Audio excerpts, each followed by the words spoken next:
Mga katropa, alam mo ba na ang DWDD 1134 kHz AFP radio ay ang opisyal na radio station ng Sandatahang Lakas ng Pilipinas na binubuo ng Army, Navy at Air Force na siyang maghahatid sa inyo ng mga balita mula sa ating Armed Forces at iba pang impormasyon. Mga katropa, hanapin at ilike kami sa Facebook, Twitter at YouTube. DWDD AFP Radio, ang boses ng Kawal Pilipino.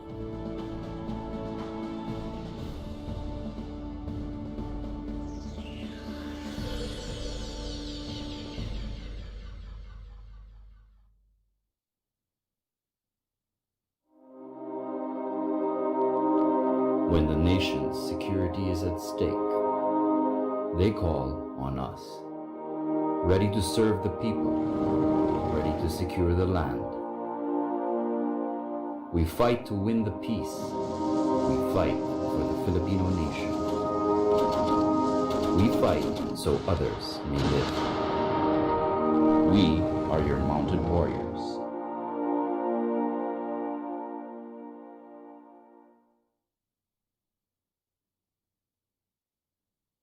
Kayo ay nakatutok sa DWDD AFP Radio. Kami po ay kasapi ng KBP, Kapisanan ng mga Broadcaster ng Pilipinas. Ito ang DWDD 1134 kHz AM. Balita, impormasyon at musika. Ito ang DWDD AFP Radio. Boses ng Kawal Pilipino.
This program is now in session. Umpisa na ng mga mahalagang pagbabalita, ang mga pangunahing panukalang batas, ang bawat kaganapan sa mababang kapulungan ng Kongreso, babantayan at maingat na ipapaliwanag ni Terence Mordeno Grana, KATROPA sa Kamara. 3, 2, 1. KATROPA sa Kamara ni Terence Mordeno Grana.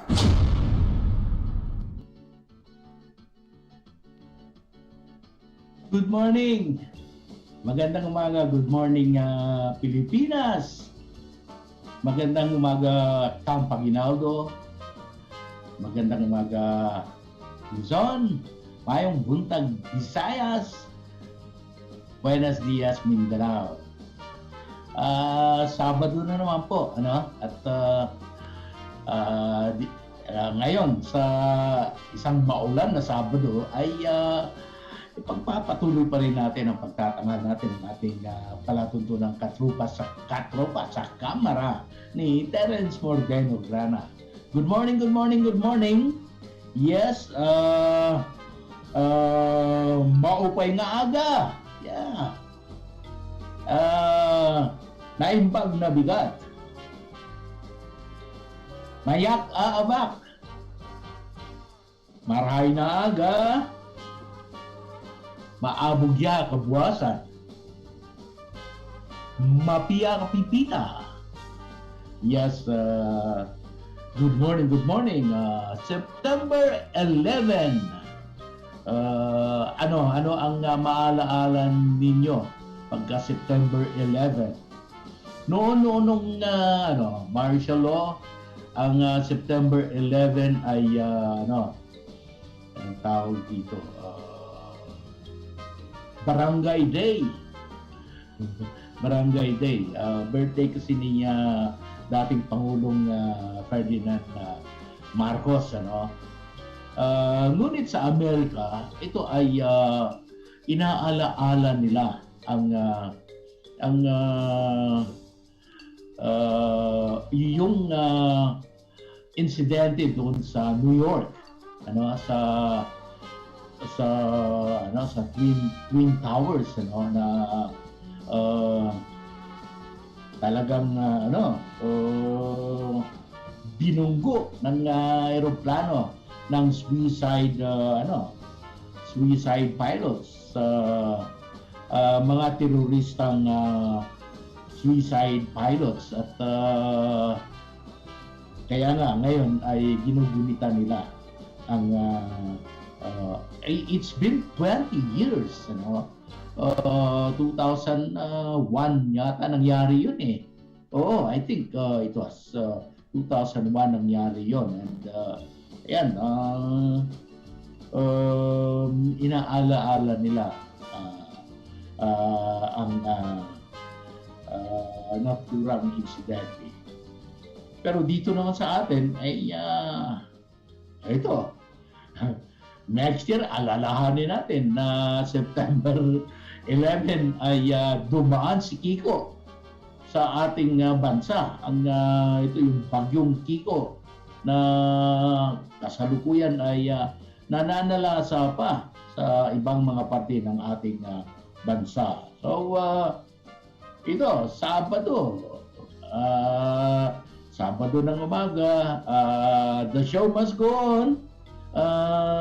Ika nga, at dapat tuloy-tuloy pa rin tayo sa ating palatuntunan sapagkat marami po tayong mga impormasyon na dapat nating malaman, at ako willing naman akong mag-share ng mga information na aking nakalap sa ating Kongreso ng Pilipinas, partikular na nga sa ating Kamara de Representantes, kapulungan ng mga kinatawan. Okay, so nitong Sabadong ito, marapat lamang na tayo ay magpahayag ng ating pasasalamat. So, dapat ipahayag natin ang ating pasasalamat. Magpasalamat tayo. Pasalamatan natin of course ang ating Panginoong tagapaglikha. Lord, thank you very much for just allowing us to enjoy another day. Ngayon, bagamat makulimlim ang araw, of course, ito ay gawa mo itong araw na ito. So, we have to rejoice and be glad in it. Ika nga. Okay? Thank you very much, Panginoon. Maraming salamat at kami po ay binigyan mo ng mga grasya at kaloob. At kami po ay tumatamasa ng mga biyaya na nanggaling sa iyo.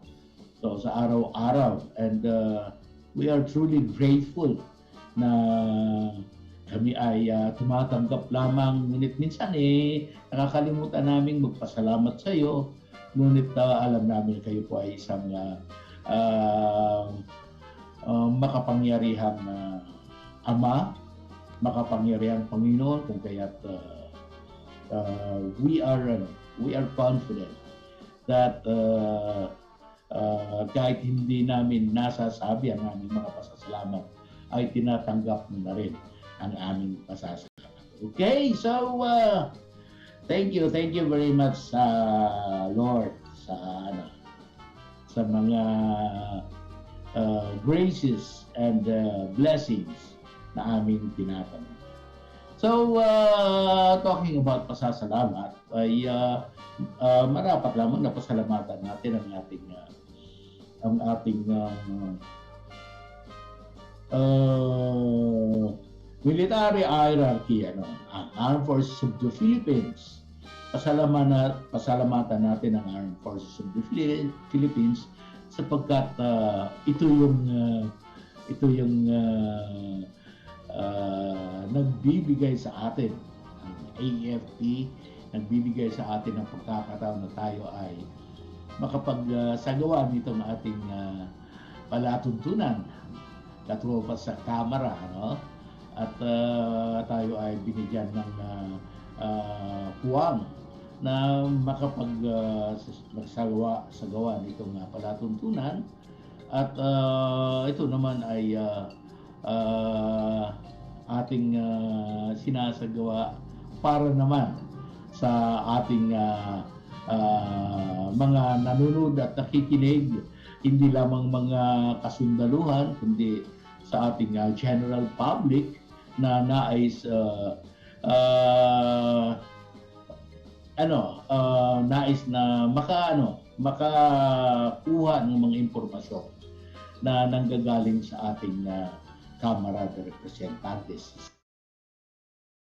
sa pamamagitan nitong ating palatuntunan KATROPA sa Kamara ni Terence, Mordeno, Grana. So, thank you very much, Armed Forces of the Philippines. So, una kay Lieutenant General Jose Faustino Jr. na ating Chief of Staff ng ating Armed Forces of the Philippines. And then ang ating CRS AFP Commanding General, si Brigadier General Manuel Siquitin. And of course, sa ating station manager, ang ating MCAG Group Commander na si Major Roderick Katunggal.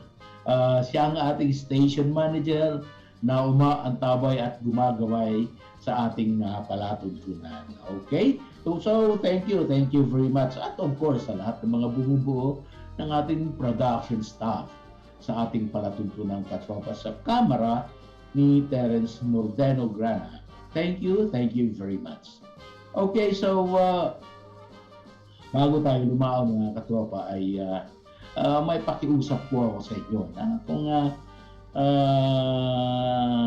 maaari, kung pwede po lamang ay pakilike nitong ating palatuntunan at pakishare na rin upang ating mapanaganap itong ating palatuntunan.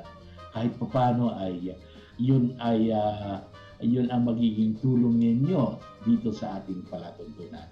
Thank you very much. Okay, so yes, Terence Mordeno Grana, itong inyong kaagapay, itong inyong lingkod. Ako ang gumagabay dito sa ating palatuntunan. And dito sa ating palatuntunan, pwede po kayong makilahok at anong tawag dito? Participate in the discussion at magbibigay ako sa inyo ng telephone number upang inyong magamit at matawagan. Ito yun, +63 916 500 8318 +63 916 500 8318 at yung isa pang telephone number ay +63 905 457 7102 +63 905 457 7102. Okay mga katropa, itong ating palatuntunan katropa sa kamera ay matutunghayan eksklusibo lamang dito sa ating himpilang DWDD Katropa Radio. At sa ating sa inyong mga talapihitan, sa inyong mga radyo, ay ito ay nakikita doon sa 1134. 1134 sa talapihitan ng inyong mga radyo, sa AM band. At yes, live tayo sa radyo, sa ating Facebook and then sa ating YouTube. Sa YouTube, i-search lamang ang DWDD Katropa. So, doon matutunghayan na ninyo ang ating palatuntunan.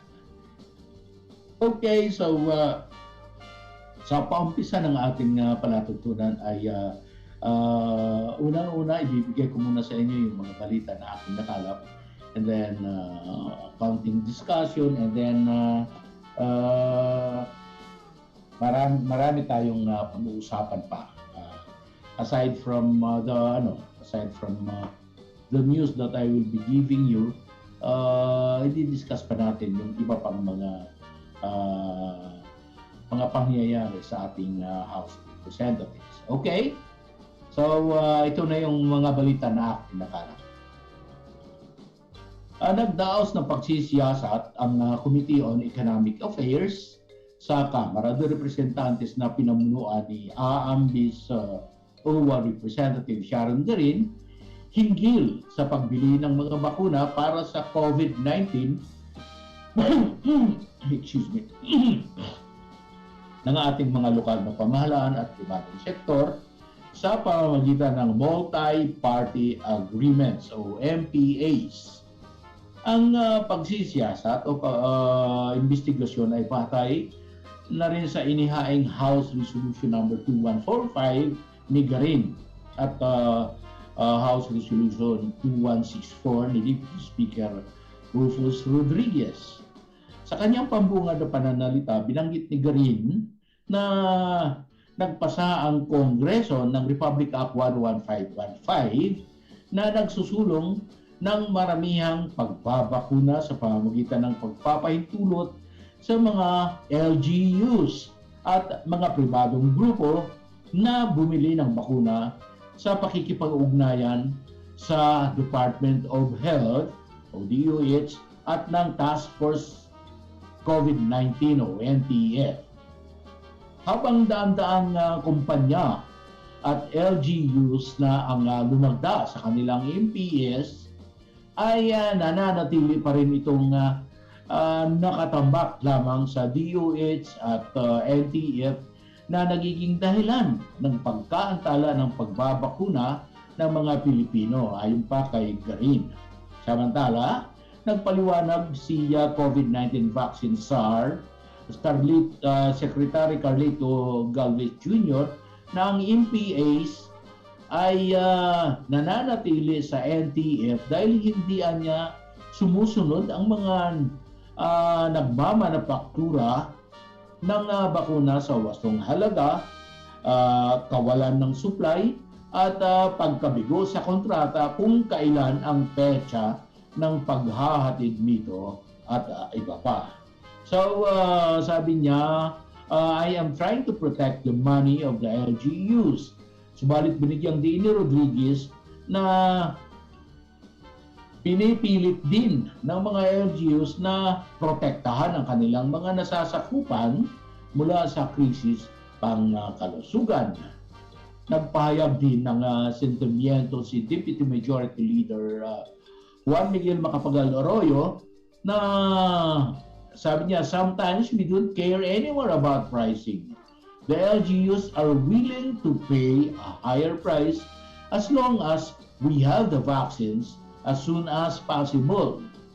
People are dying. Sinabi ni Garin na re-repasuhin ng committee ang mga patakaran ng MPS at titignan din nila kung papaano magiging episyente para sa LGUs at pribadong sektor na hindi naman malalagay sa kompromiso ang mga binibili na pambansang pamahalaan. Samantala, tiniyak ni Galvez na tutulong ang NTF sa paghahatid ng mga bakuna para matugunan ang pangangailangan ng LGUs at maiayos ang agwat sa pagitan ng mga rehiyon at ng NCR sa Setyembre hanggang Oktubre 2021.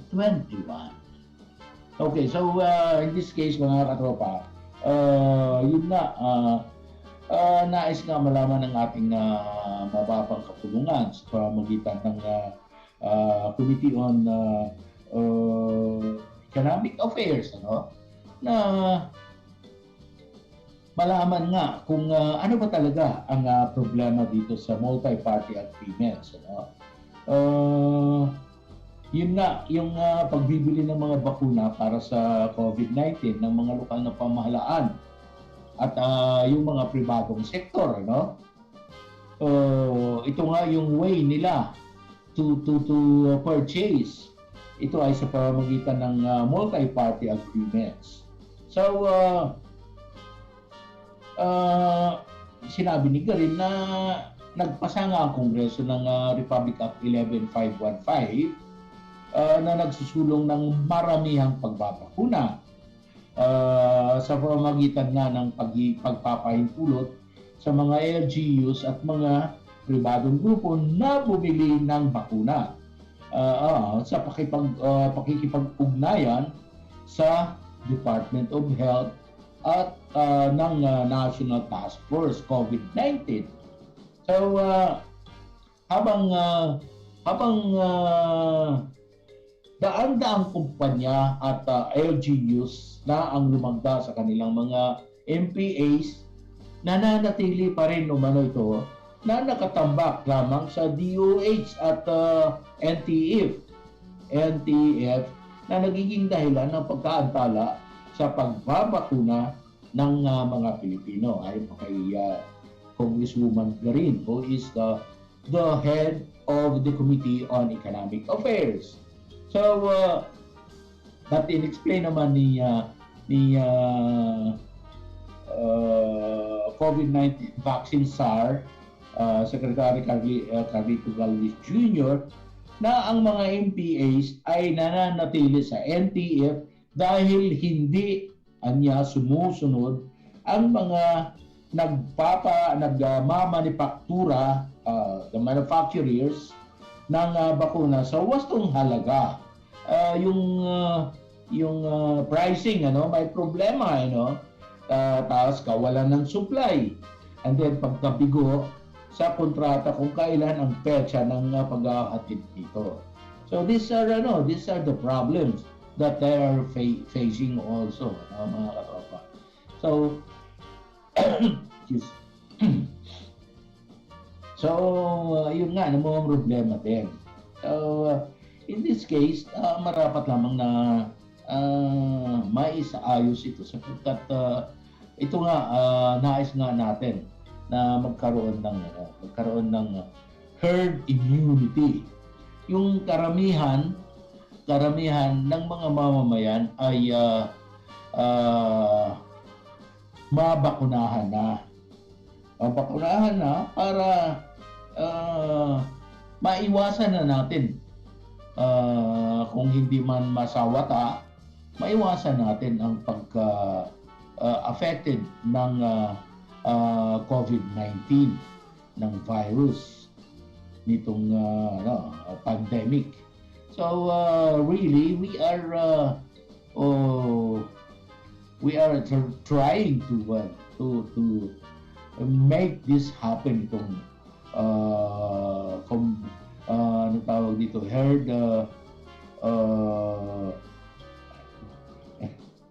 vaccination, community vaccination. Kung hangga't maaari ay kung iisipin natin ilang porsyento pa lang ang nabakunahan sa the whole population of the country. I think we have 110 million ang population natin as of now, as of 2018 statistics. But out of that number, I think it's only 13%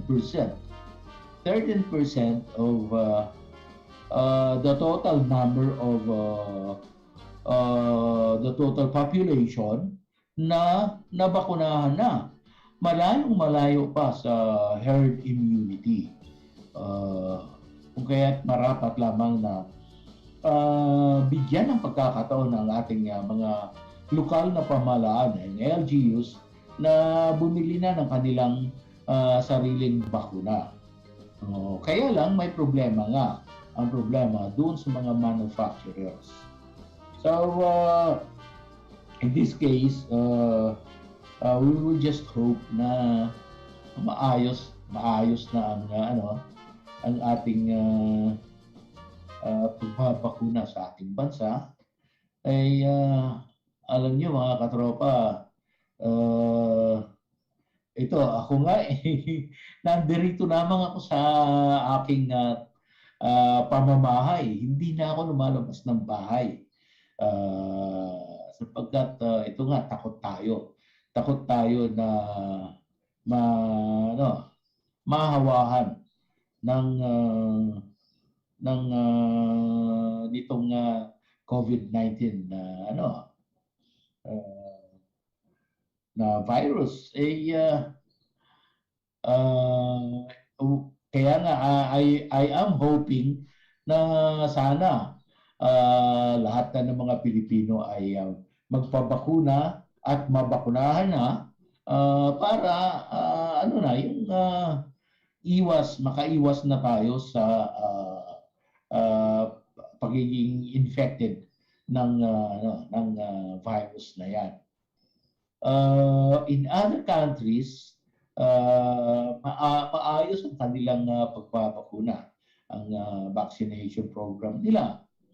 And malaking porsyento na sa kanila ang nababakunahan, like in the United States. Maganda ang kanilang program ng vaccination. So they are now ready to face although kahit nabakunahan tayo, dapat ingat-ingat pa rin. Ingat-ingat pa rin tayo sapagkat ang virus ay nandiyan pa. Okay, with that, so sumobra na tayo sa ating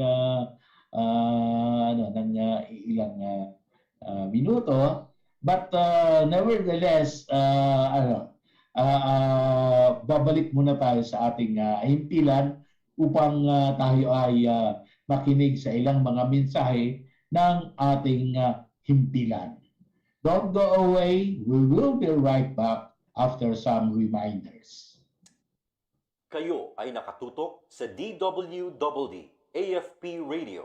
Kami po ay kasapi ng KBP, Kapisanan ng mga Broadcaster ng Pilipinas. Lumalakad na ako sa tamang landas ng pamumuhay. Nakakatulong ako ng maayos sa gobyerno sa pagmumulat ng kaisipan ng kabataan na hindi na sila magaya sa akin at hindi na sila maligaw ang landas kagaya ng mga ibang kabataan na hanggang ngayon ay nandyan pa rin sa loob ng kabundukan. Kaya bilang patunay dun sa buhay na nararanasan ko ngayon, sa kapayapaan na tinatamasa ko ngayon, ako ay nananawagan sa lahat ng mga kasama namin ng mga dating rebelde sa lalawigan ng Quezon ay magbalik loob sa gobyerno. Dahil walang mangyayari kung patuloy tayo magpapaninlang at magpapagamit sa mga maling prinsipyo at doktrinang itinatatak hanggang ngayon dyan sa inyong kaisipan. Ang mga isyu na nakikita natin sa lipunan ay ginagamit lamang ng ilang kadre na nagtatamasa sa pilitang pangongolekta ng mga buwis at sakim sa kapangyarihan na nandyan sa mga kilusan. Kailangan nating magising at harapin ang katotohanan na magsisimula ang pagbabago hindi sa paghawak ng baril o paglaban sa gobyerno, kundi magsisimula ang pagbabago na magsisimula sa ating pagkatao. Suriin natin mabuti ang lahat ng organisasyon na ating sasalinin. Pag-aralan natin mabuti ang totoong layunin, ang tunay na layunin ng isang organisasyon bago tayo sumanig dito. Alamin natin kung ang mga layunin ba ng organisasyon na ito ay makatutulong sa ating kinabukasan, sa inyong kinabukasan, o maaaring makasira ng inyong mga pangarap sa buhay. Huwag tayong basta-basta magpanilang o magpadala sa mga isyu na ginagamit ng kaaway. Bagkos, maging hamon ito para makamta natin ang mga pangarap at dumating ang araw na makatulong tayo sa isang maayos na pamamaraan sa ating pamahalaan.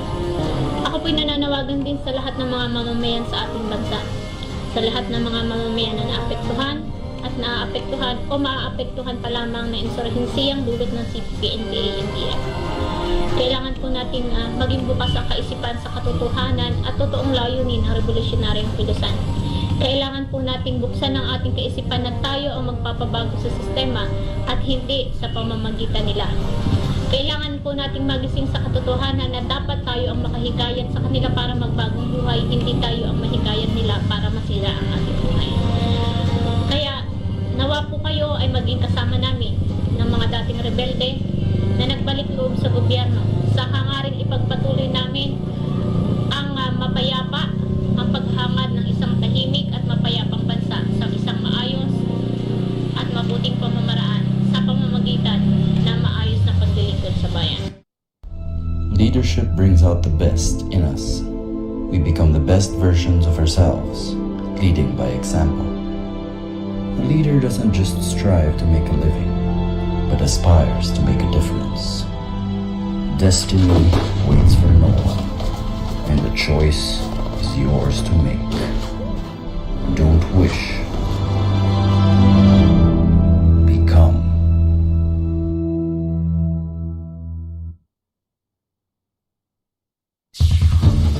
Ito ang DWDD 1134 kHz AM. Balita, impormasyon at musika. Ito ang DWDD AFP Radio. Boses ng Kawal Pilipino.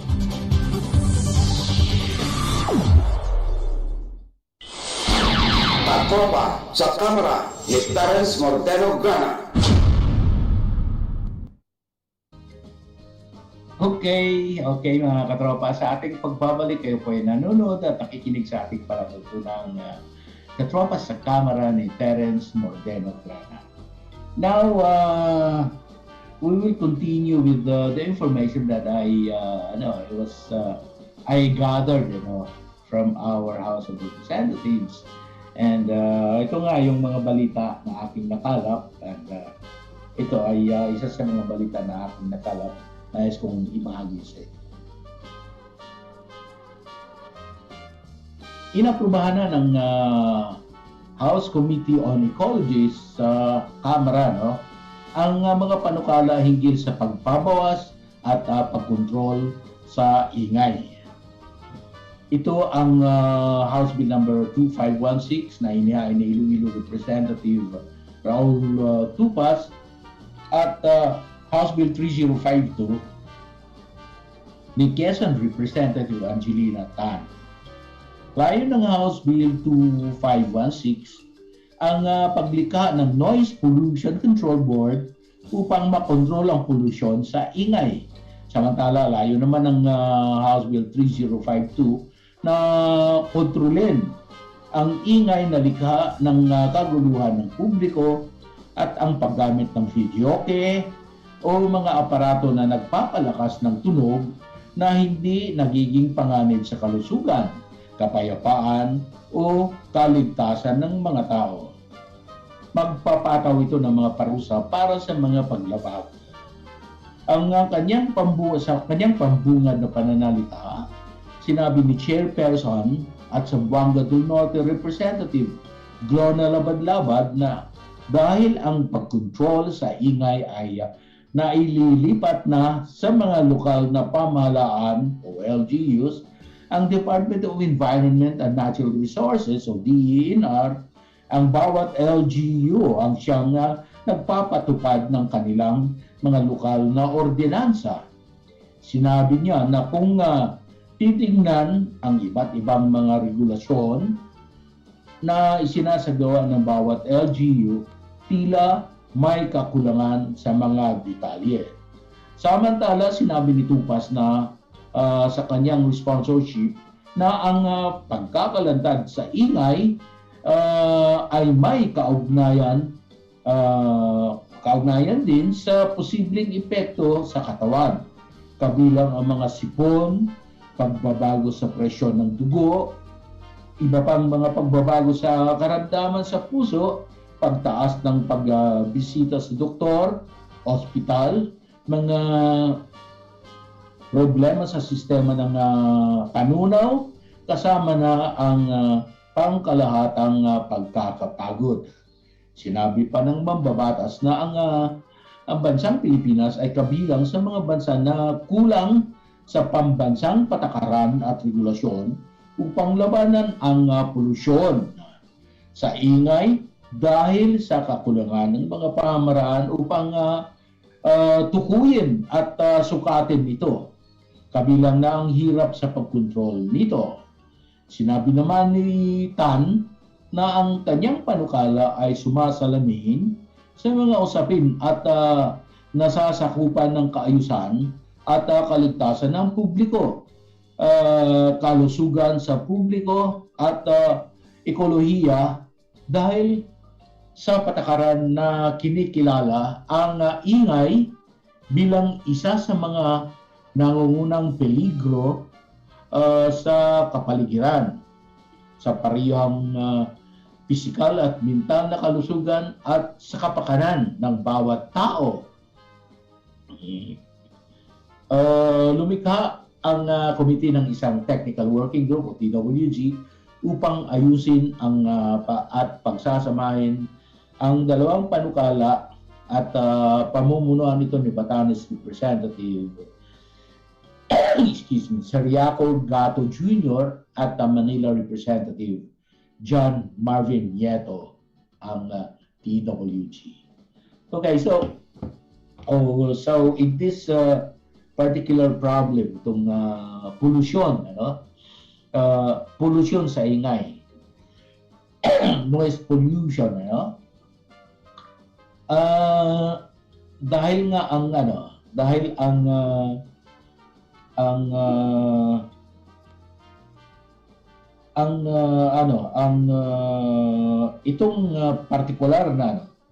itong partikular na pagkukontrol dito sa noise pollution ay nailipat na sa mga lokal na pamahalaan, sa mga LGUs. Kung maalaala nyo yung devolution law, dinevolve ng Department of Environment and Natural Resources sa mga LGUs ang siyang pagpapatupad ng kanilang mga local ordinance. So sila na ang nagpapatupad ng mga local ordinances tungkol at patungkol sa noise pollution. So sinabi nga niya na kung titingnan ang iba't ibang mga regulasyon na isinasagawa sa bawat LGU, tila may kakulangan sa mga detalye. So hindi not properly studied ang pagpapatupad ng noise pollution sa mga local governments. That is why ang ang nais nitong ating mga mambabatas, dalawang mambabatas, si Representative Raul Tupas at Representative Angelina Tan, ay dapat istadihan ng mabuti. Dapat siya sa atin kung ano ba talaga ang diferensya. Saan ang mga kakulangan na sinasabi, kakulangan sa detalye, upang masolusyonan. Sapagkat this is really yung noise pollution pala talaga ay nakakaapekto sa personalidad ng tao. Ayun, yung may epekto sa katawan.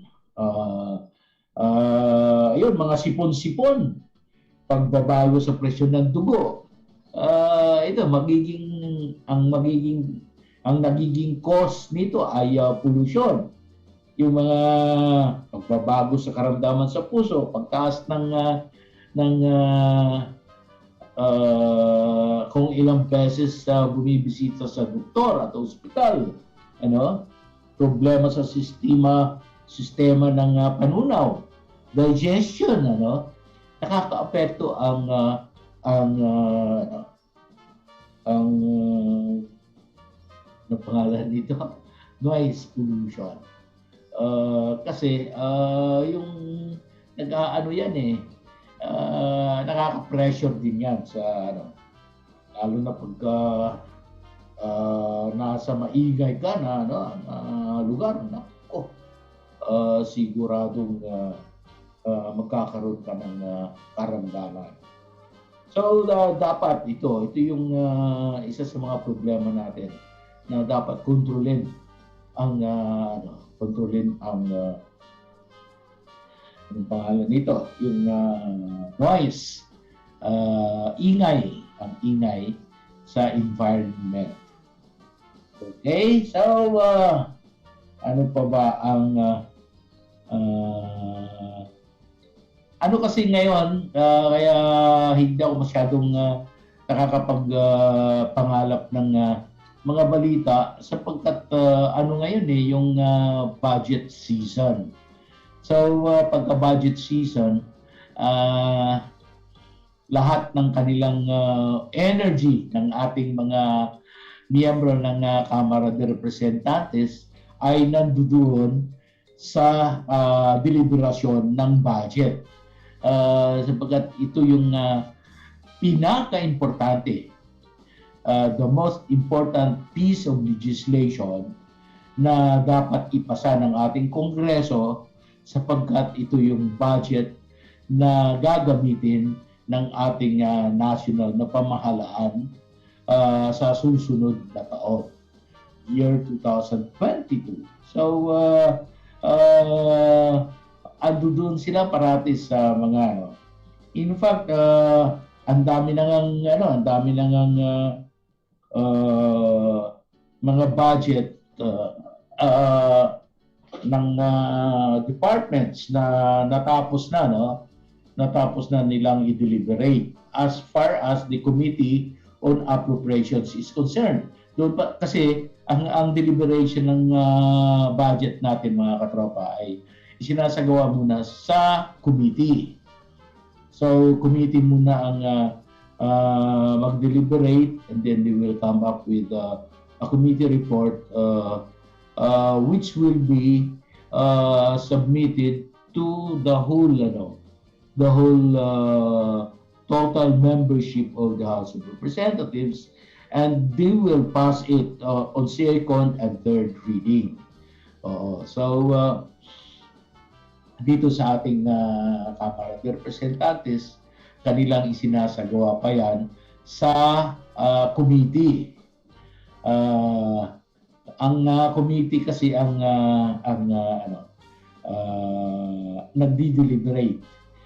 Each department, bawat ahensyang pamahalaan ay sinasaliksik nila at sinasaayos, dahil ang budget ng bawat ahensya ay dapat maayos na pagka ano, maayos ang pag hahain upang ito ay on the basis of the National Expenditure Program na sinumiti ng ehekutibo ng Office of the President sa pamamagitan ng DBCC o Budget Management. Sila ang nag-propose ng mga budget para sa mga ahensya, and then sinumiti nila ito sa Kamara de Representantes para tuloy-tuloy ang pag-deliberate sa committee. And then after that, the committee will come up with a report, and the report will be deliberated on sa plenary, doon sa plenaryo, and then ito na yung kanilang aaprubahan sa pangalawang pagbasa una, and then aayusin and then i-approve on third reading, and it will be transmitted to the Senate for Senate's action. Okay, titignan natin ang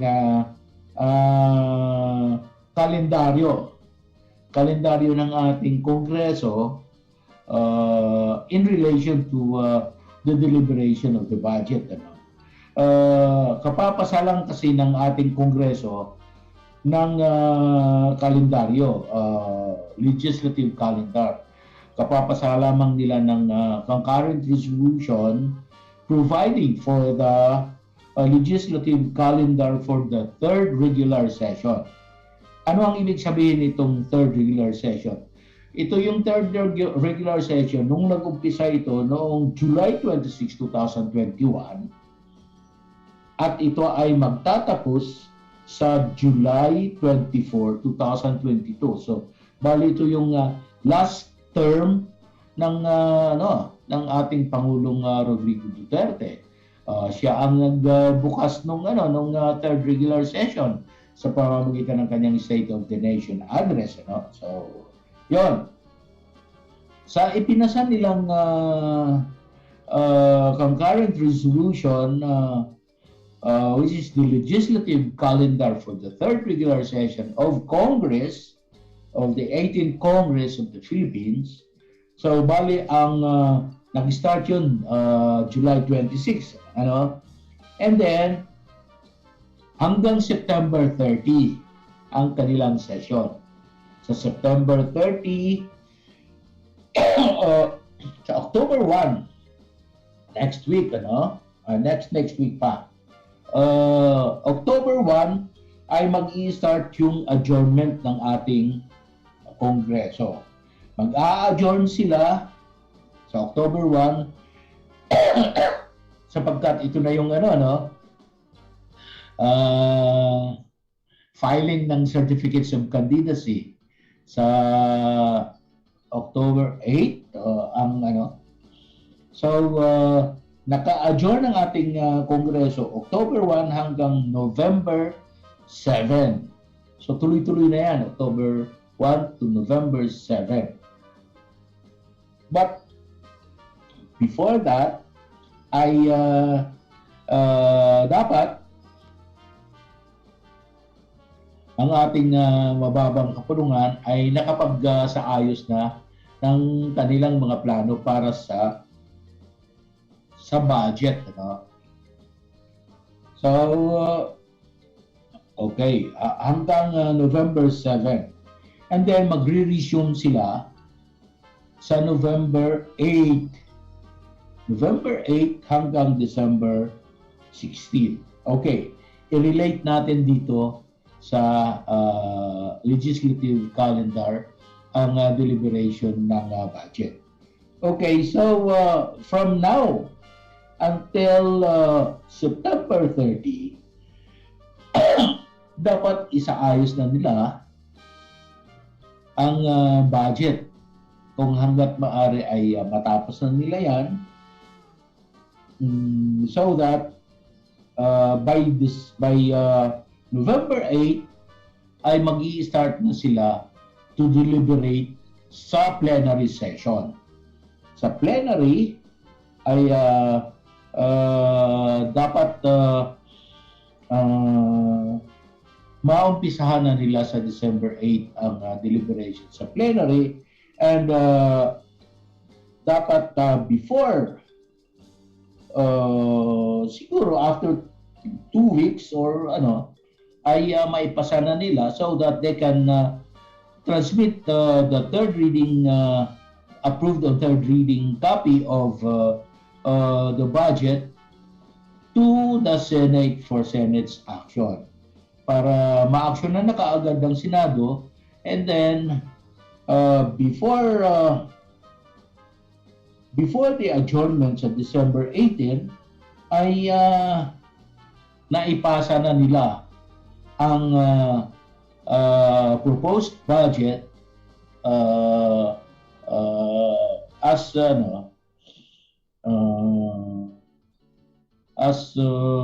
approved by Congress. Naipasa na nila sa Office of the President for presidential action. So yon ang magiging schedule ng ating deliberation ng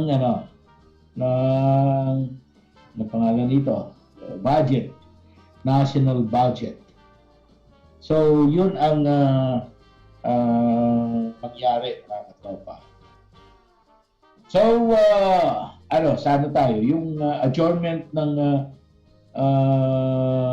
session sa December 18, bali Christmas break na yan, hanggang January 16.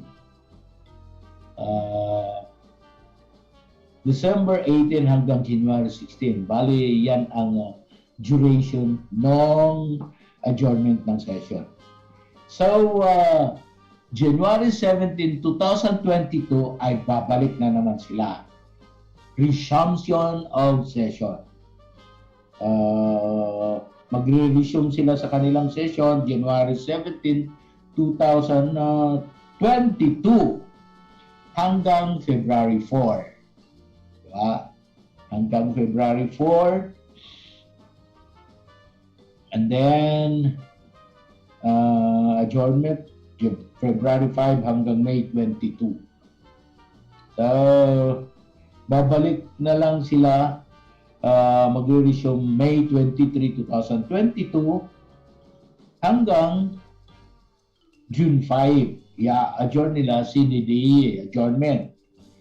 Tapos babalik sila para tapusin yung third regular session sa June 4, 2022 hanggang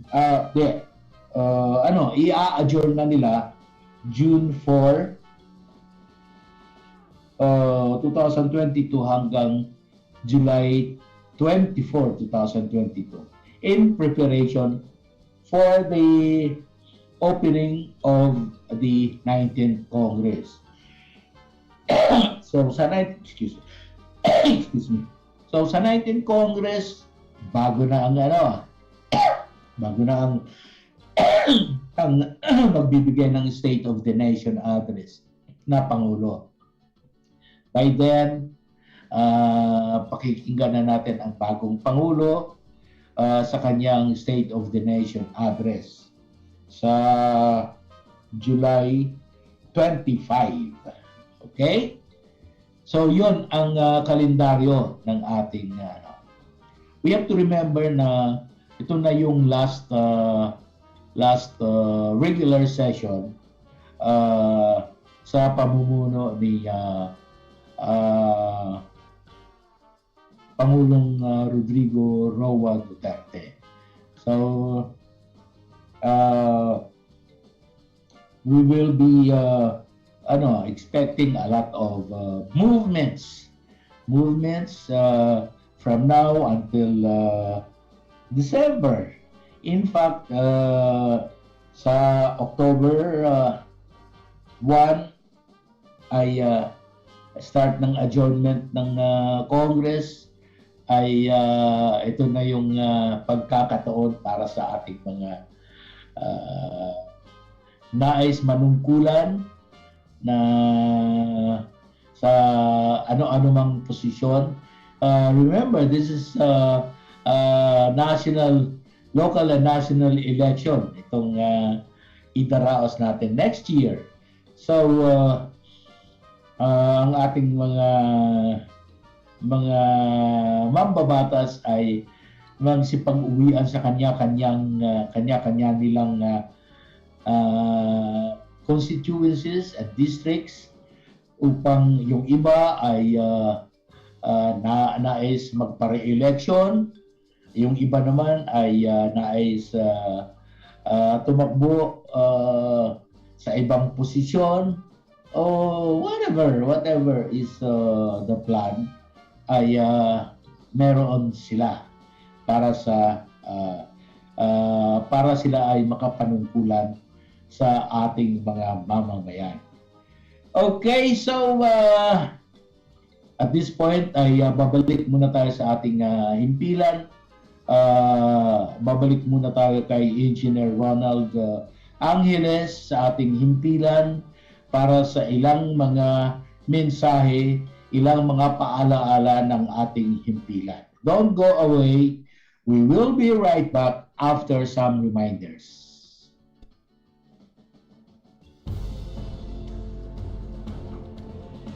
Mga katropa, alam mo ba na ang DWDD 1124 kHz AFP radio ay ang opisyal na radio station ng Sandatahang Lakas ng Pilipinas na binubuo ng Army, Navy at Air Force na siyang maghahatid sa inyo ng mga balita mula sa ating armed forces at iba pang impormasyon. Mga katropa, hanapin at ilike kami sa Facebook, Twitter at YouTube. DWDD AFP Radio, ang boses ng Kawal Pilipino.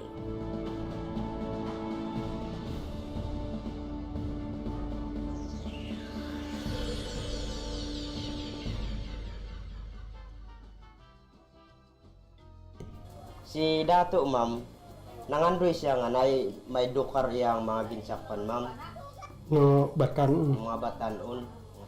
Unya, ang kuan day sa katapusan day ana, ma'am, may mo nga piki day na nga eskwelahan.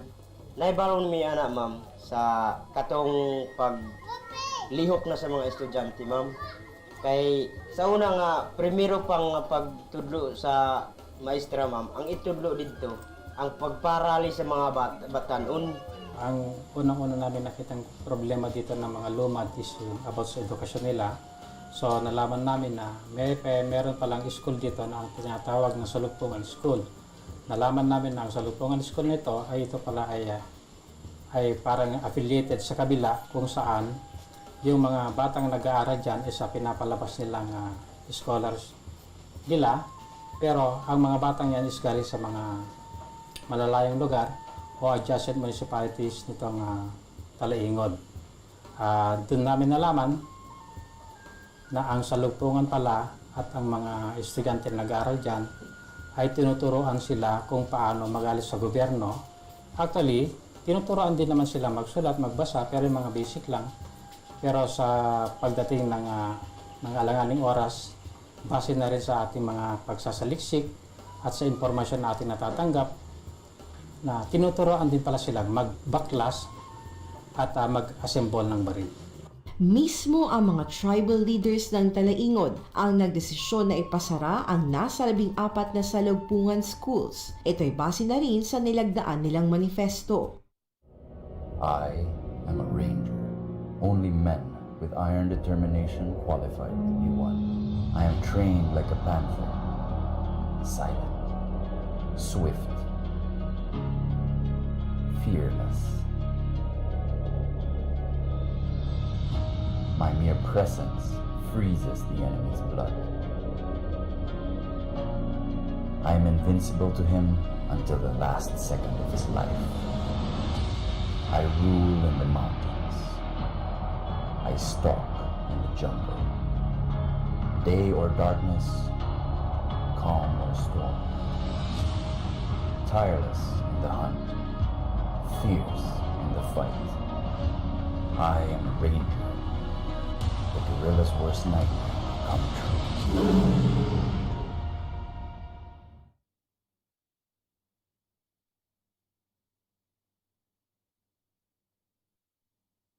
Kayo ay nakatutok sa DWDD AFP Radio.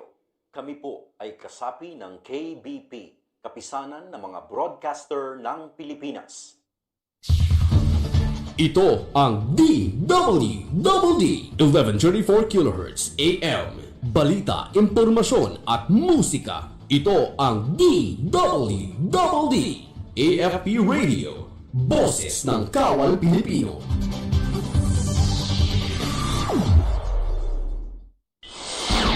KATROPA sa KAMARA ni Terence Mordeno, Grana. Okay mga katropa, balik po tayo sa ating palatuntunang KATROPA sa KAMARA ni Terence Mordeno, Grana. At this point, bibigay ko na po sa inyo ang mga nakalaang schedule para sa committee meetings for next week, from September 13 to September 16. Okay? So, ito po yung mga meeting na mangyayari, unang-una ay yung Committee on Ways and Means, and it will be done sa September 13, Lunes 2021. Ito ay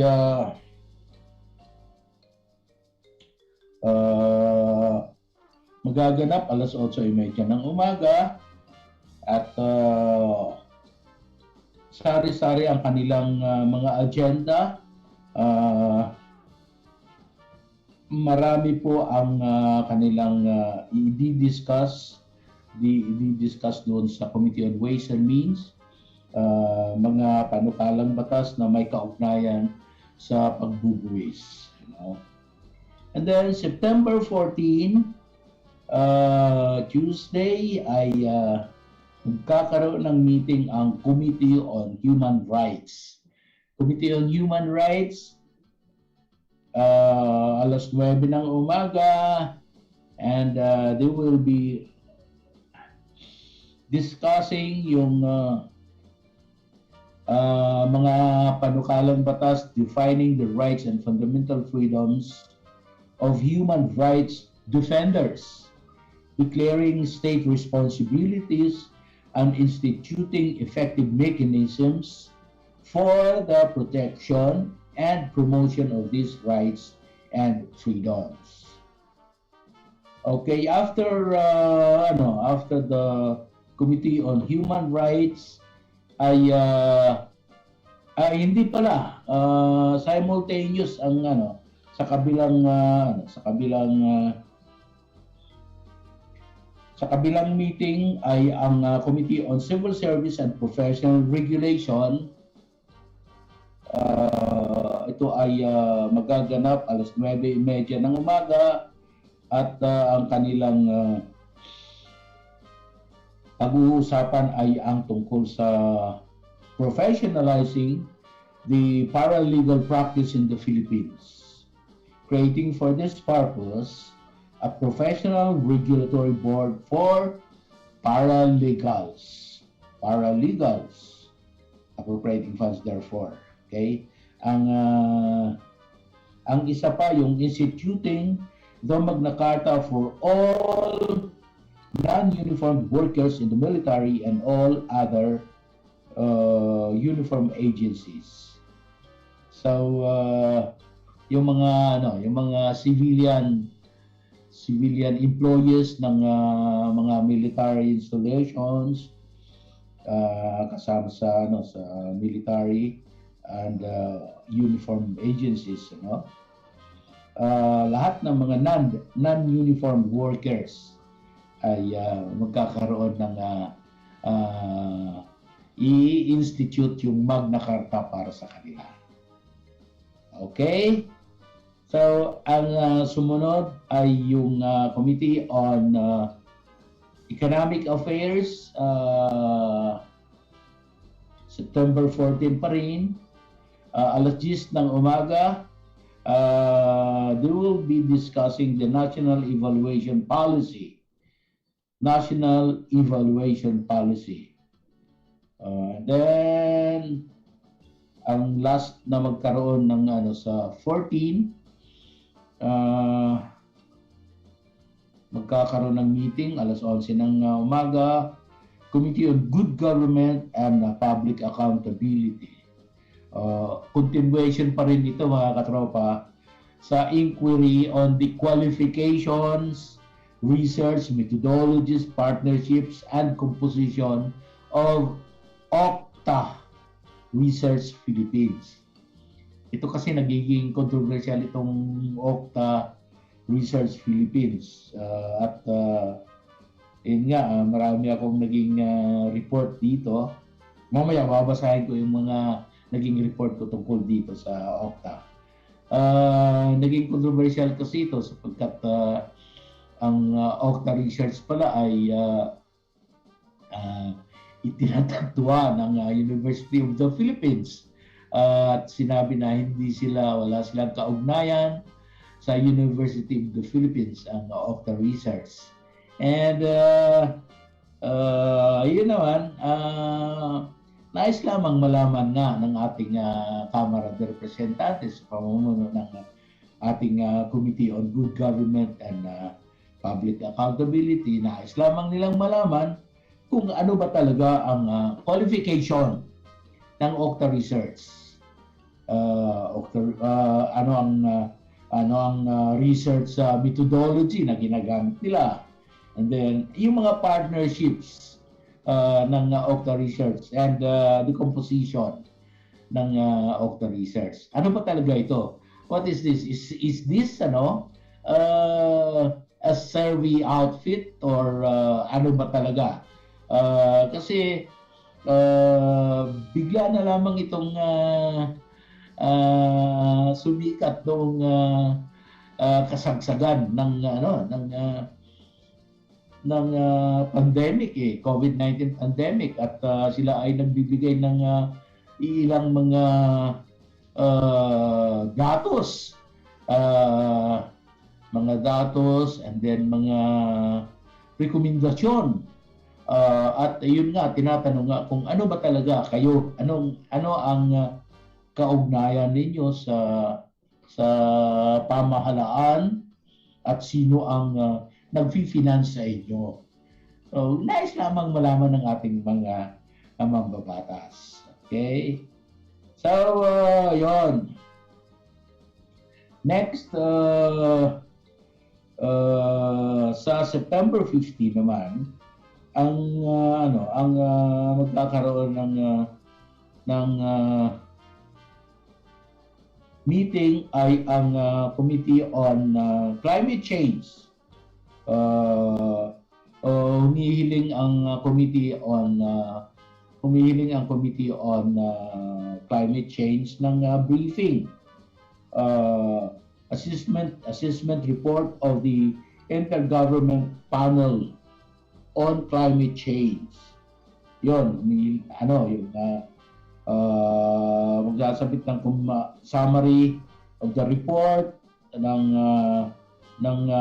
Manila Observatory and Climate Change Commission, National Panel of Technical Experts, and then yung current trends, ay ano ang nauuso on the extreme weather patterns in the Philippine local setting by the Philippine Atmospheric Geophysical and Astronomical Services Administration of the Department of Science and Technology, pang-asa. No?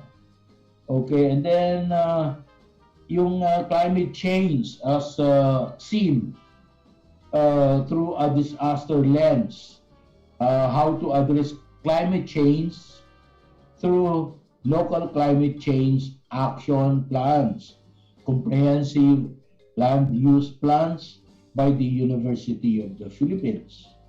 And then yung policy implications on local and international policies by the CCC and Manila Observatory. Okay, so yun ang mga agenda ang pag-uusapan sa Committee on Climate Change. Punta naman tayo sa Committee on Trade and Industry na magkakaroon ng meeting sa 9:30 in the morning sa September 15. Ano ang mga agenda?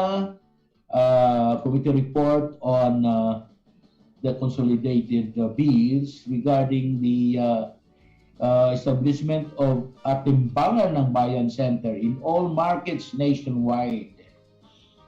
Then, dito rin nila gagawin yung substitute bill on the revised Intellectual Property Code of the Philippines. Okay? So, another meeting ay yung Subcommittee on House Resolutions number yung sa Housing and Urban Development. Yung magiging agenda naman nila ay yung investigasyon sa demolition of thousands of houses to give way to NLEX, SLEX, and others. So, investigation into the series of demolition in the National Housing Authority's Katuparan Housing Project in Vitas, Tondo. Okay,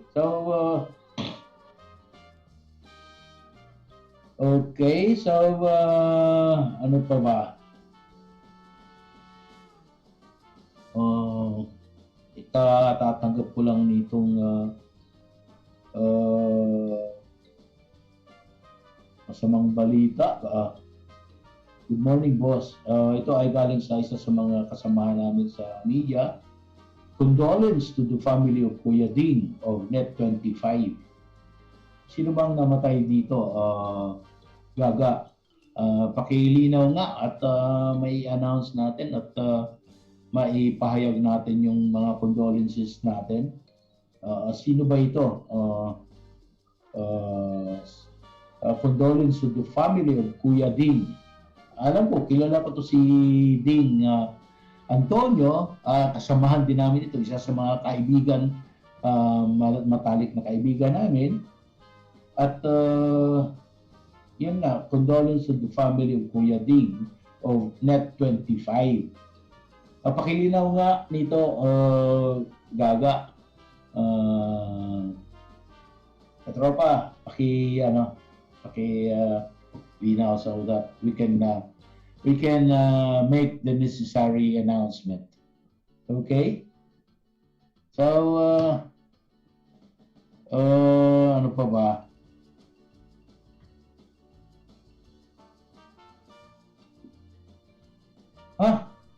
Siya mismo,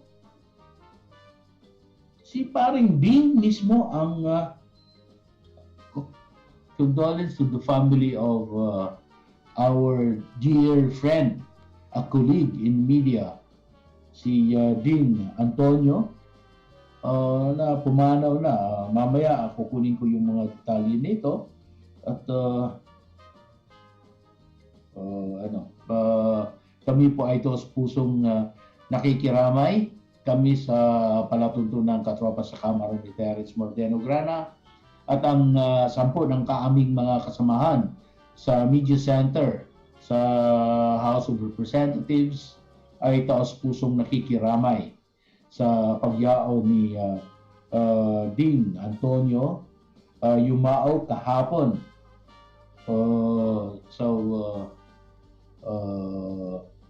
Our prayers are for our friend Ding Antonio. Okay, thank you very much, Agi Soberano, Gaga. Maraming salamat. Ito si Gaga din, isa sa mga kaibigan natin. sa media center sa House of Representatives. So stroke pala ang nagiging cause ng ng death ni Paring Ding. Kumpare ko rin ito si Paring Ding Anyway, ganun talaga ang buhay. Minsan hindi natin malaman kung kailan na tayo babawian ng buhay. But anyway, sana nawa ay makapagpahinga na si Paring Ding. Okay? So, go back to our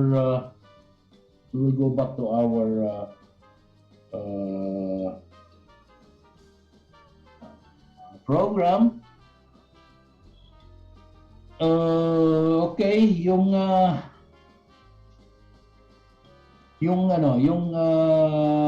last day ng mga meeting ng ating House of Representatives committees sa September 16, Thursday, ay magkakaroon ng meeting yung Committee on Creative Industry and Performing Arts. Ito ay pinamumunuan ni Representative Christopher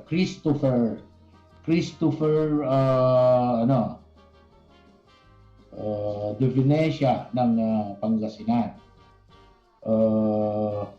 At ang kanilang pag-uusapan dito ay yung the state of the Philippine publishing industry and other related industries. Okay, so ito ay mangyayari September 16, 2021. Okay, so yun ang naging schedule ng ating mababang kapulungan, schedule ng mga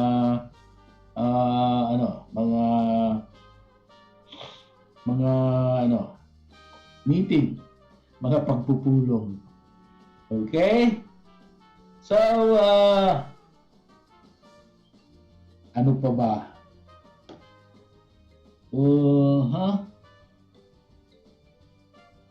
We will talk about itong mga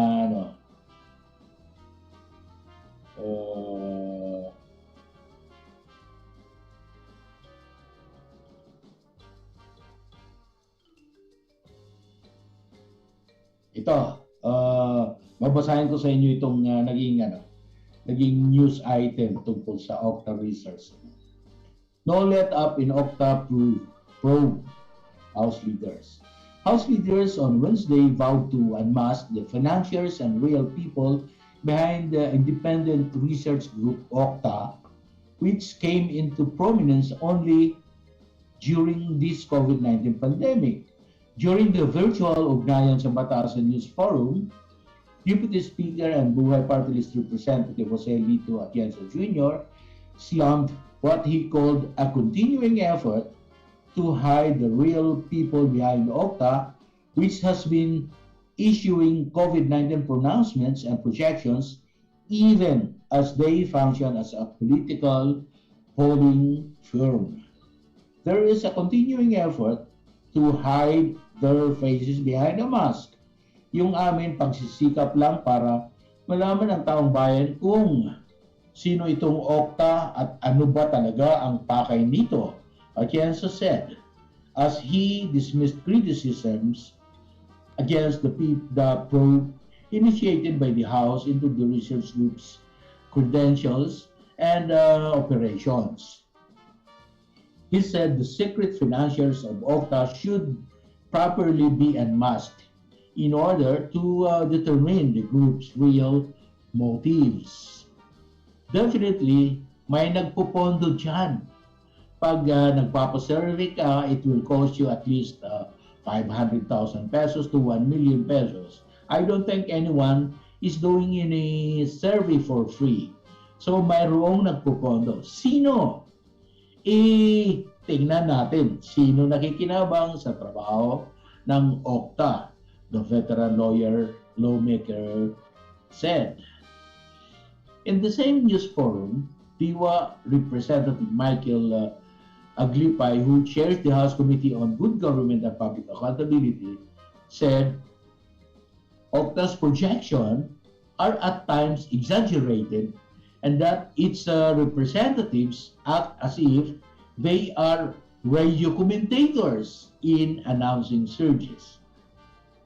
Octa came under intense grilling at the House of Representatives earlier this week as lawmakers dug deeper into its credentials and methodologies for analyzing data and predicting trends in the country's COVID-19 cases.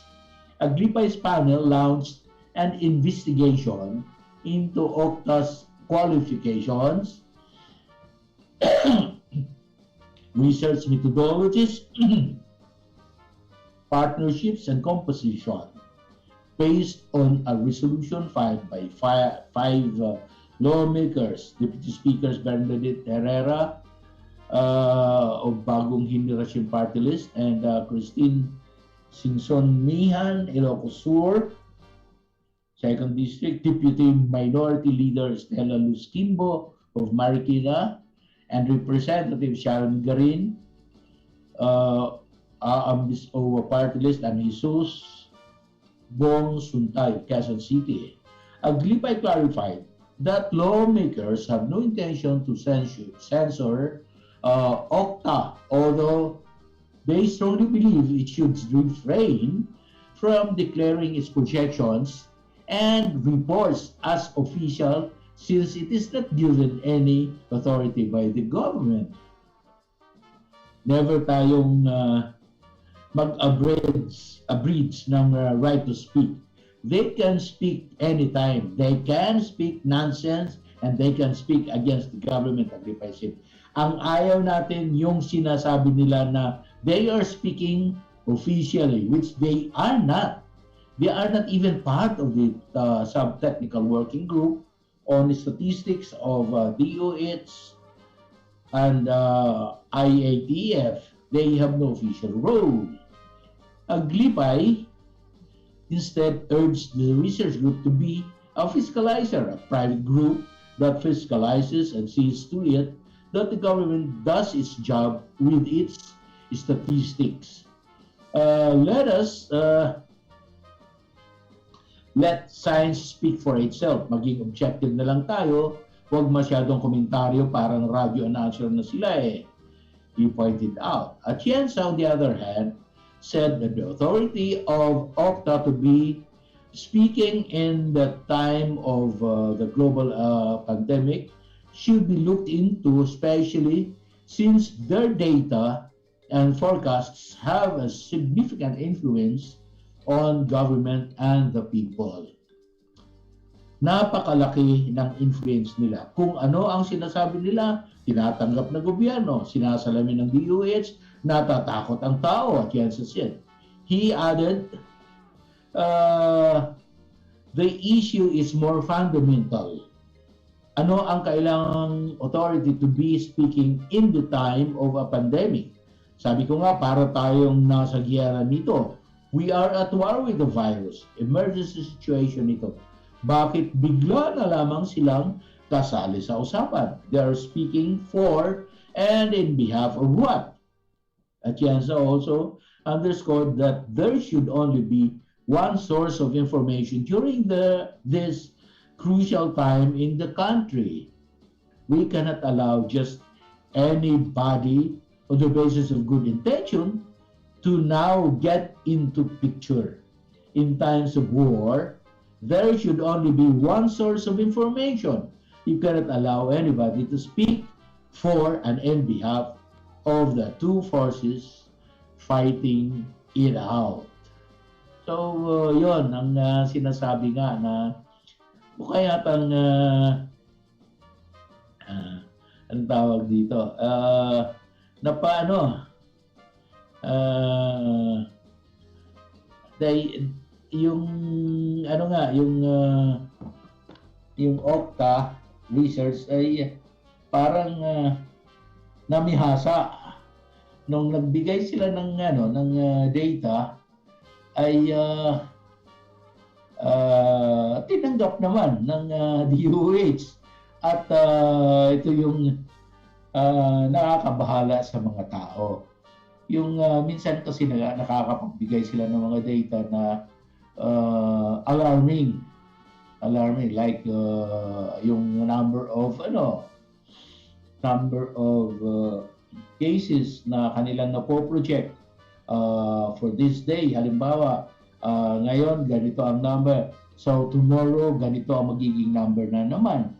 So these are alarming information that that affects the populace, that affects the people, di ba? So yun nga, sinasabi nga nila na dapat yung ayusin naman nila ang kanilang pagbibigay ng impormasyon. O dili kaya ay dapat ang impormasyon ay on the basis of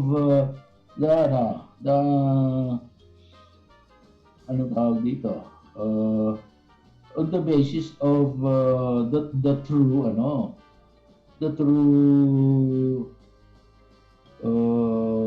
statistics that come out from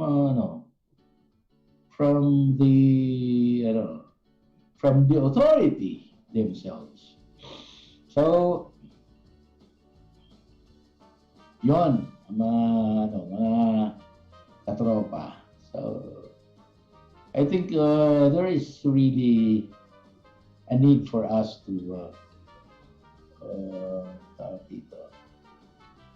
dapat na circumspect din tayo, mga katropa. Hindi naman basta-basta na bigay ka na lang ng bigay ng data, ano ba ang authority mo na magbibigay ka ng data? So, yan ang tanong diyan. Hindi naman maaaring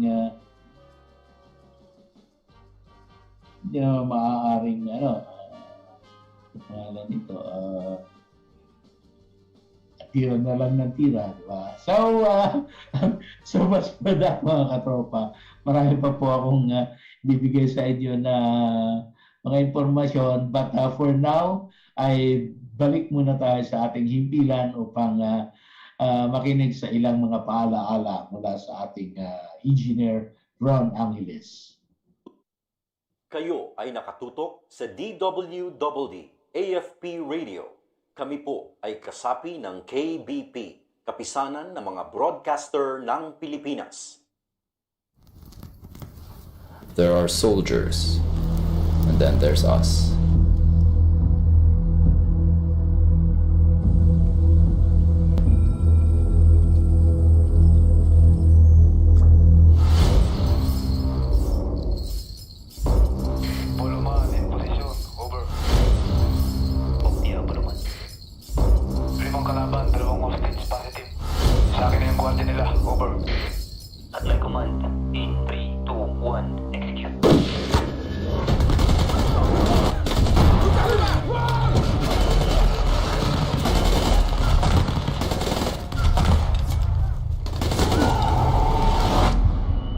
This is what we signed up for.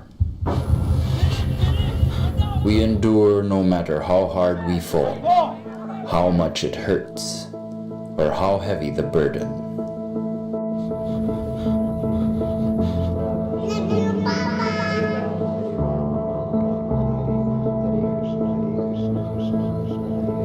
We push ourselves far beyond what anyone thought humanly possible. We are never out of the fight.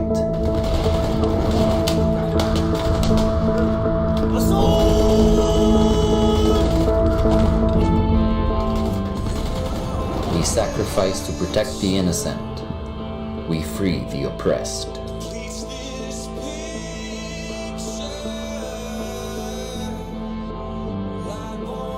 We don't fight for fame or fortune.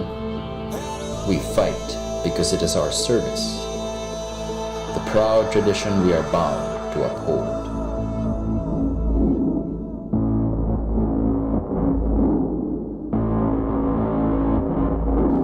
We are the Special Operations Command of the Philippine Army.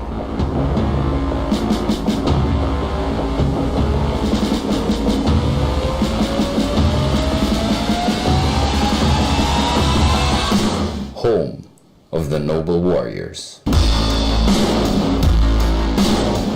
There's tough, then there's Special Forces tough. Our Green Beret says more about us than we can ever say for ourselves.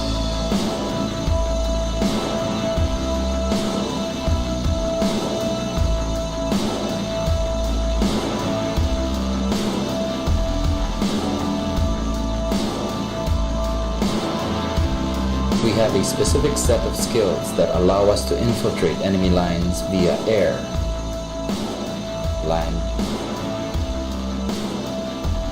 or sea.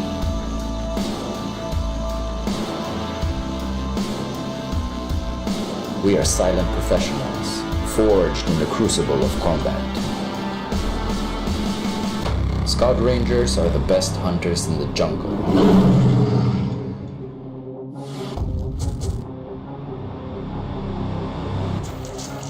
We are pure fighters, with unparalleled skill in guerrilla warfare. We strike hard, we strike fast. Target down. Clear na kami. Over. Kopya mo sa kuhan.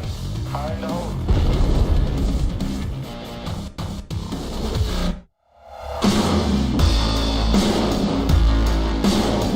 The Light Reaction Regiment is the premier counter-terrorist force of the armed forces. We are modern soldiers specialized in surgical strikes and urban battlegrounds.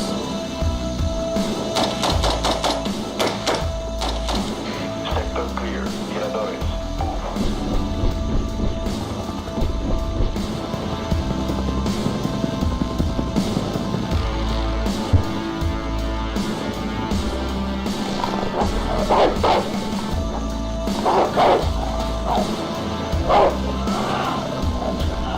We are at the forefront of the Philippines' war on terror.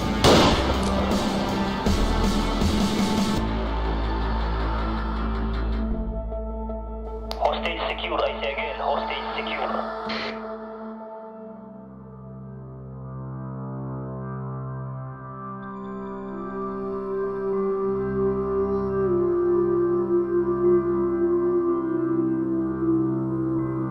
The Special Operations Command Philippine Army has changed the face of conflict in our country. We immerse in communities. We strengthen and empower them to withstand all threats.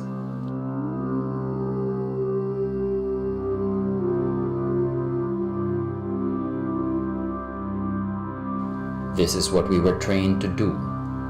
We were bred to accomplish.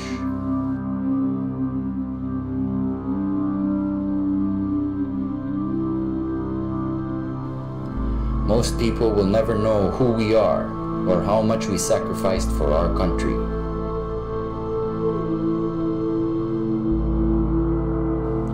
Yet in our hearts, we are proud to be your noble warriors.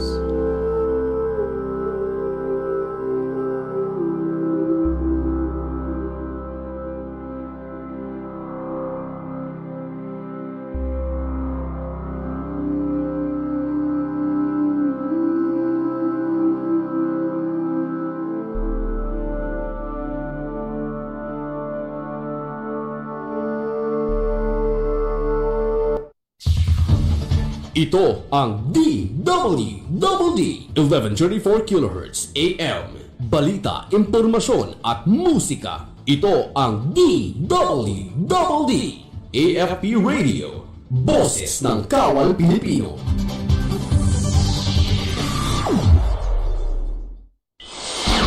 KATROPA sa KAMARA ni Terence Mordeno Grana.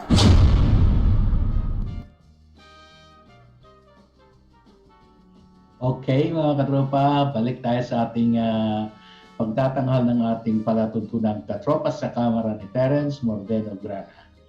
And at this point ay bibigay ko sa inyo itong information na aking nakakuha, nakalap. Ito yung pagdalaw ng ating mga Tokyo Olympic medalists sa batasan sa ating Kongreso ng Pilipinas sa House of Representatives. The House of Representatives, led by Speaker Lord Alan Velasco, gave rockstar reception to Tokyo Olympic medalists Heidelin Diaz, Neste Peticio, Carlo Paalam, and Yumer Marshall when they came to Batasan Pambansa Complex on Tuesday to receive congressional honor. Diaz, the first Filipino to ever win in Olympic gold, was conferred the inaugural Congressional Medal of Excellence, which is given exclusively to Filipino athletes who have won a gold medal in Olympics. Olympic silver medalist Peticio and Paalam and bronze medalist Marshall were awarded the Congressional Medal of Distinction, which is given to Filipino achievers in sports, business, medicine, science, and other fields. The Congressional Medal of Distinction was the same award received by Diaz 5 years ago when she won the silver medal in the 2016 Rio Olympics. Speaker Velasco handed out to the 4 Olympic medalists the congressional medals and framed copies of the House adopted resolutions congratulating and giving them congressional honor. In his speech at the plenary, Speaker Velasco commended the Olympic medalists for having shown the world that what Filipinos can achieve despite facing the most difficult of circumstances. According to the speaker, the determination and fighting spirit of these exceptional Filipino Olympians have inspired countless Filipinos during these trying times.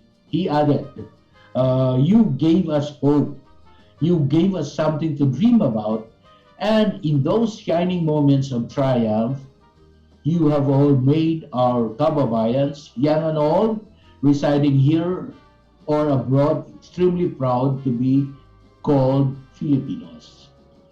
Also at the plenary, Speaker Velasco announced the adoption of House Resolution 198, congratulating and thanking the women and men of the Philippine delegation for their highly successful and historic performance in the 2020 Tokyo Games. A framed copy of the resolution was received by the Philippine Olympic Committee President and Deputy Speaker Abraham Bambol Tolentino and Philippine Sports Commission Chair William Ramirez on behalf of the Philippine Olympic delegation. Earlier in the day, Speaker Velasco warmly received Diaz and company during a courtesy call in his office. The speaker also hosted a luncheon in honor of the 4 Olympic medalists, during which he awarded certificates of recognition to their coaches and to 1996 Atlanta Olympic boxing silver medalist Mansueto Onyok Velasco Jr. The House Chief likewise turned over to the Olympic medalists and their coaches the cash incentives collected from House members under the Pass the Hat drive initiated by the Speaker. During the luncheon, the guests were treated to a music video of Aabutin ang Bituin, a newly composed song inspired by Diaz's life story. The Philippines emerged as the best performing Southeast Asian country in the Tokyo Olympics and surpassed its 3 bronze record set during the Los Angeles Games in 1932. Excuse me. This historic breakthrough was achieved by the Philippine Olympic delegation composed of 19 athletes with their respective coaches and trainers who competed in the 11 different sporting events. Weightlifter Diaz led the crop of Filipino athletes by capturing the first ever Olympic gold medal for the country, ending its 97-year pursuit for the elusive gold, while Patricio Paalam and Marshall held the distinction of representing the most triumphant boxing group in the nation's history. This year's Philippine Olympic team also sent 3 athletes to the medal round, namely Carlos Idriel Euro, who finished 4th in artistic gymnastics, Marjeline Didal, who was 7th placer in women's street skateboarding, and Ernest John Obiena, who finished 11th in men's pole vault. Other athletes from the Philippine delegation were weightlifter Irene Ann Ando, boxer Iris Magno, golfers Yuka Saso, Bianca Pagtanganan, and Jubik Pagunsan, judoka Kiyumi Watanabe, shooter Jason Valdez, rower Chris Nievares, sprinter Christina Marie Knott, taekwondo Jean, court Brian Barbosa, and swimmers Remedy Rule and Luke Gibby. So yun mga katropa ang aking balita na nakalap doon sa ating House of Representatives. Katropa, I think it's not worthy to mention to you na kahit papano ang ating House of Representatives ay na nagsumikap din na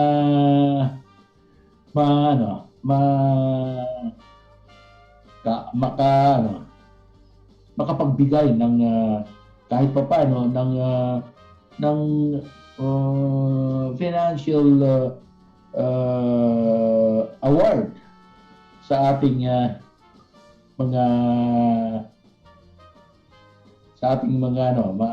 mga Olympians na nagbigay sa atin ng karangalan bilang mga Pilipino. So talagang tunay nga na ang ating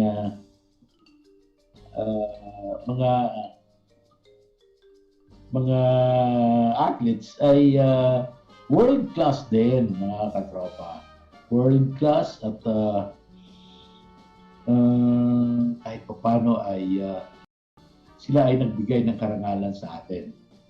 So dapat tayo ay magpasalamat sa kanila sapagkat kahit paano ay binigyan nila tayo ng kasiyahan, okay, sa pamamagitan ng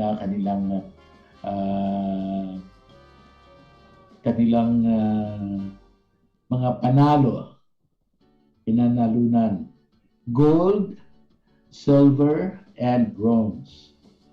So kahit paano ay sila ay nakapagbigay ng kasiyahan sa atin.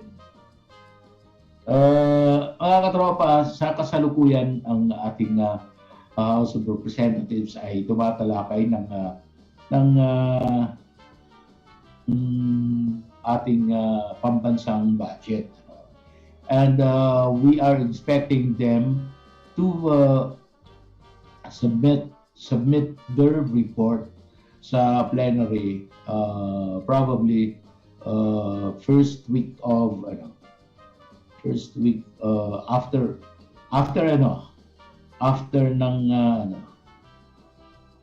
ng kanilang break, or before sila magbe-break for the filing of certificates of candidacy, ay mailalabas na nila ang kanilang report upang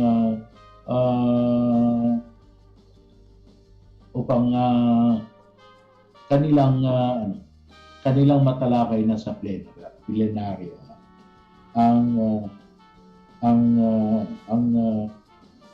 budget for the year 2022. Yan.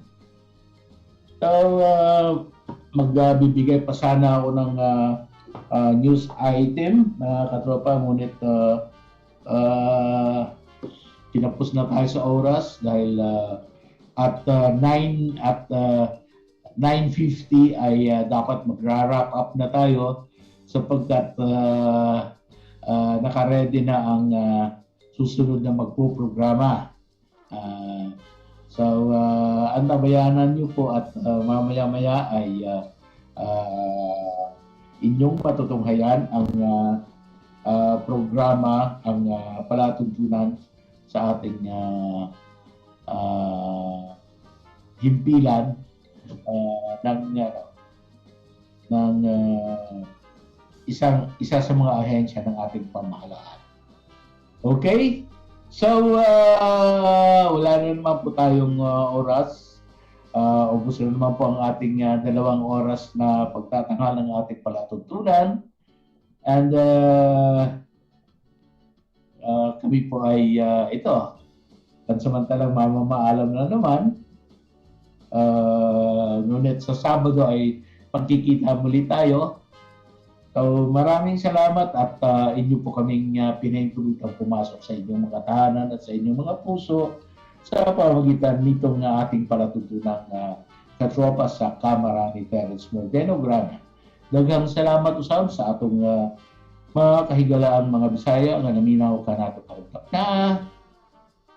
Ito pang inyong lingkod, kini ang inyong kabus nga sulugoon, Terence Mordeno, Grana, at sa ngalan din ng lahat ng mga bumubuo ng production staff na nanduriyan sa ating himpilan. Nandiyan si Engineer Von Angeles na umaantabay at gumagabay sa atin. Maraming salamat at ako po ay nagsasabing pagpalain sana tayo lahat ng ating Panginoong may kapal. God bless us all at purihin ang ating Panginoon. Good morning. Ito ang DWDD 1134 kHz AM. Balita, impormasyon at musika. Ito ang DWDD AFP Radio. Boses ng Kawal Pilipino.